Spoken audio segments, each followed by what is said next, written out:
Okay, hello everyone, and welcome back to World of Tanks Blitz. Today we're going to be doing a garage review of this thing, which is the brand new premium tier 10 Chinese medium tank, the 121B. And what this tank is you can get them from chests, which you can buy from the premium shop at this time at least. And yeah, it's a decent medium. Decent tier 10 medium tank, really. It is very much a sort of jack of all trades, which is, I think, what they sell it as.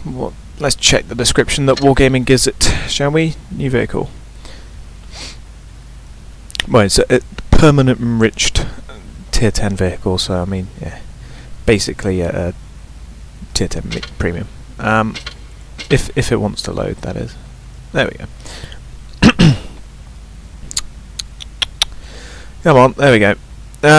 Multi-purpose vehicle. There we go. It will rush in, block an enemy shell, and inflict massive damage during a counterattack. So there we go. And you can buy them from containers, basically. And then yeah, that gives the basic stats. And then there you go. The transition variant between the large caliber 121 and the fast-firing Soviet T-62A and Object 140. It's armed with a gun more suitable for heavy tanks. The 121 is armed with a gun more suitable for heavy tanks, whilst the 212B features a more universal 105. It inflicts 50 HP of damage less, but has a higher rate of fire. Also surpasses its Soviet opponents in frontal hull armor thickness by as much as 20 mil. This new tank deals 40 HP of damage more per shot, has a lower rate of fire, thanks to its characteristics. Blah, blah, blah, blah, blah. And so there we go. Yeah, the 212B is not a premium tank. Its profitability corresponds to that of a tier 10 researchable vehicle with active enrichment. So there we go. So yeah, it's a permanently enriched tier 10 medium, but it might as well be a premium, just with a lower income on credits. So. Overall characteristics: 65% protection, 76% firepower, 81% shot effectiveness, and 58% maneuverability. And when you get this vehicle from a crate, it comes with the first six equipment slots already unlocked. So it has got 910 hit points with the improved assembly. However, if we take that off, you can see it goes down to 1800 HP, which is an amount for a medium tank, compared to the 215B, which has got 2100. It's a decent amount-ish of HP. It's the same as the 121. Let's have a look at other mediums. Of course, the French don't have any mediums. But the British 4202, 1800, the Japanese with the STB1, 1850, the Russians, since this is basically a direct Chinese counterpart, T628, 1900, Object 114, 1850, and then of course you got the Leo 1, there we go, 1850, E50M, 1900, and then finally the Americans, which have got, once it loads, the M48 pattern, 1850. So, yeah, it's got a well-rounded amount of HP. It's in line with the other Chinese and some of the lower HP medium tanks, but generally it's in the same sort of ballpark.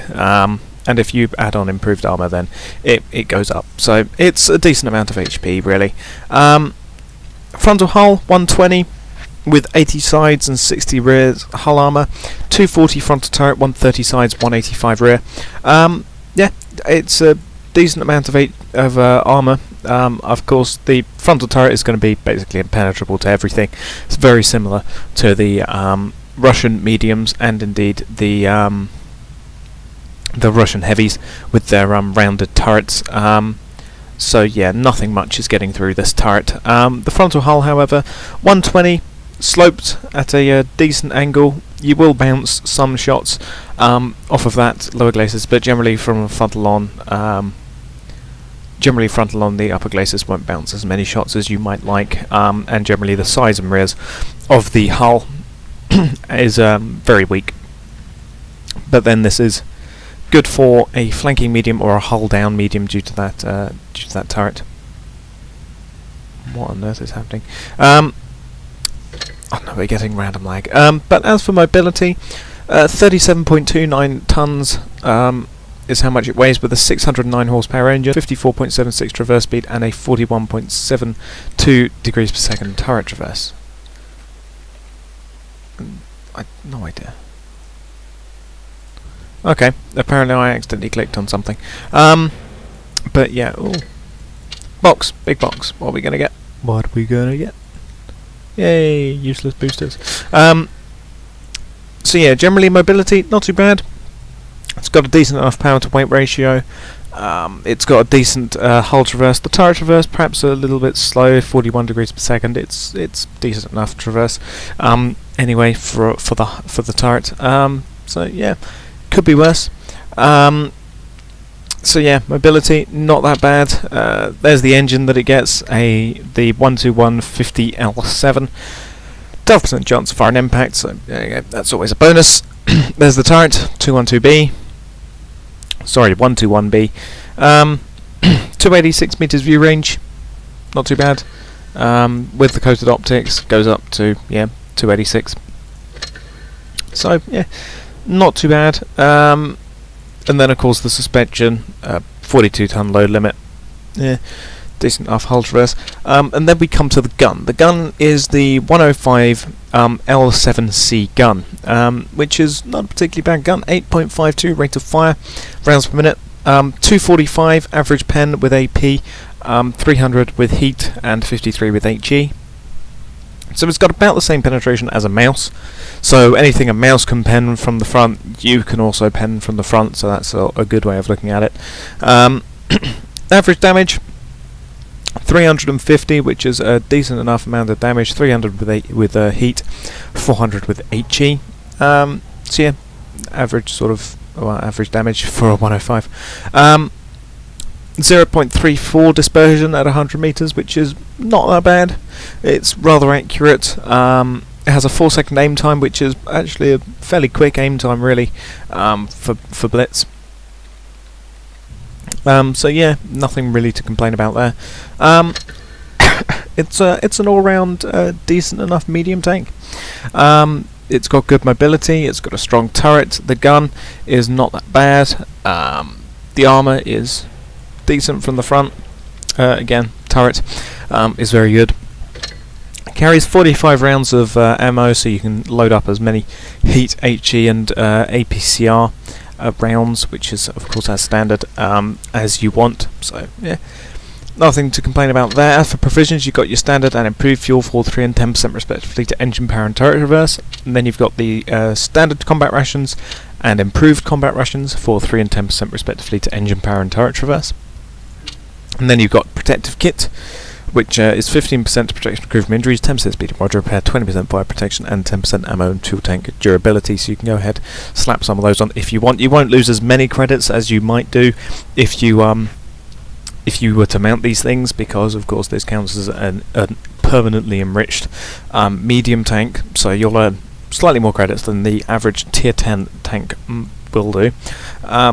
So yeah, you can go ahead and mount them if you want. As for consumables, you've got your standard repair, first aid, fire extinguisher. Then you've got engine power boost for 20% engine power for 15 seconds, and adrenaline, 20% to low speed, and 10% chance of damaging enemy vehicle modules for 15 seconds, both with a 75-second cooldown. And then you've got the multi-purpose restoration pack, which is those 3 things rolled into one, but with a manual fire extinguisher. So you can go ahead and mount them as you wish in any sort of form, as you so desire. And then we come to equipment. The first 6 things are unlocked, so I would say gun rammer to get your rate of fire up to the 8.5 rounds per minute, which is what it can do without the provisions on it. Alternatively, you can get calibrated shells for up to 257. Up to 257 average pen with the APCR, which is useful. That's almost the same average pen as the 215B, which, as we all know, is the tier 10 British heavy tank. So yeah, anything that it can pen from the front, you can also pen from the front, which is also another good way of looking at it. So yeah, again, decent pen, but I would say gun rammer, because if a mouse can pen something, you too can pen something, just at a more rapid rate. So yeah, it's good enough. Then I would say the improved modules, but then it is also always a toss-up. But exposed tracks, you're a medium tank. If you're flanking things, you don't want to be having your tracks blown off all the time. And then definitely coated optics, because you're a fast-moving medium tank. You're not a tank destroyer as such, so I wouldn't say camo-net. And then the enhanced gun lane drive gets your aim time down to the 4 seconds, which it is there, which is very nice. You could go with supercharge, but then aim time is always a nice thing to have. And then definitely improved assembly for the extra HP, because slightly better hull armor isn't really going to help much, and nothing's really getting through your turret. So yeah, not much point doing that. So I would say improved assembly. Then engine accelerator for the better acceleration.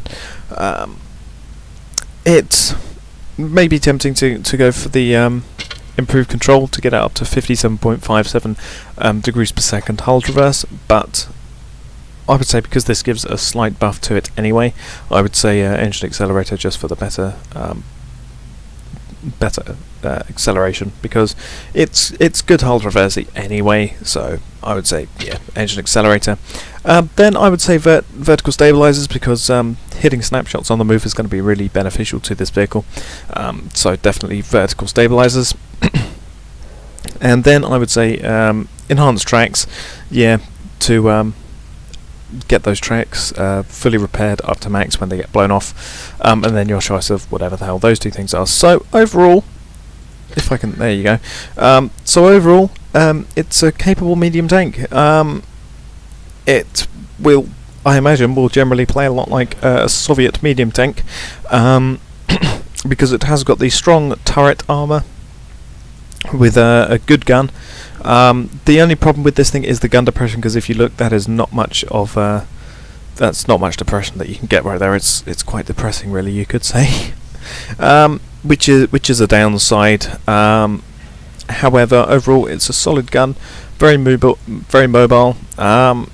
decent turret armor for going hull down and things, and generally plays like a Soviet medium which doesn't have gun depression. So that is the 121B. I'll thank you for watching, and goodbye.